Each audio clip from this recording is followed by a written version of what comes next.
Marco ed Elena sono fratello e sorella. Vivono in un piccolo paese vicino a Bologna.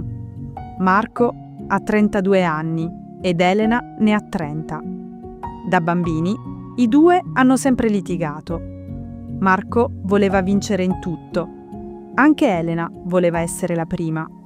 Correvano in giardino per arrivare prima all'albero. La loro nonna Rosa li guardava e sorrideva. «Un giorno capirete», diceva sempre la nonna. La nonna Rosa faceva una torta di mele buonissima. Era il suo segreto di famiglia. Ogni domenica tutti mangiavano insieme quella torta. L'anno scorso la nonna Rosa è morta.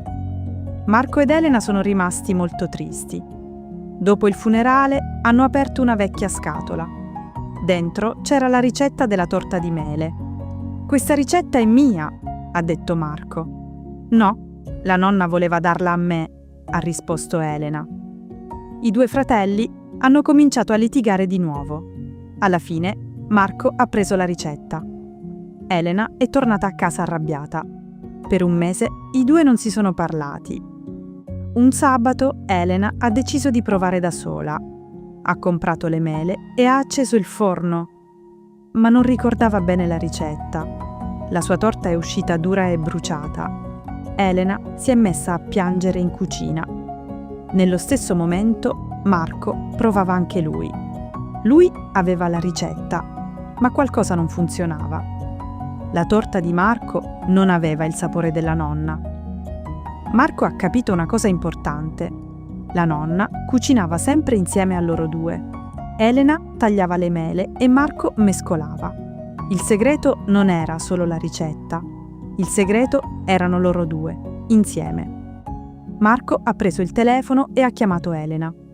«Ciao Elena, ho bisogno di te», ha detto piano. Elena era sorpresa, ma è arrivata subito. I due fratelli sono entrati in cucina insieme. Marco ha messo la ricetta sul tavolo. «Facciamola come faceva la nonna», ha detto. Elena ha sorriso e ha preso un coltello.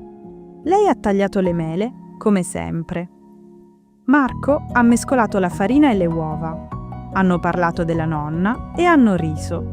Hanno ricordato le domeniche di tanti anni fa. La casa si è riempita di un profumo dolce. Dopo un'ora, la torta era pronta. Questa volta era morbida e perfetta. Aveva esattamente il sapore della nonna. I due fratelli hanno mangiato una fetta in silenzio. «Avevi ragione tu», ha detto Elena. «No, avevamo ragione tutti e due», ha risposto Marco. Adesso Marco ed Elena cucinano insieme ogni domenica. La ricetta non è di uno o dell'altra. La ricetta è della loro famiglia. E finalmente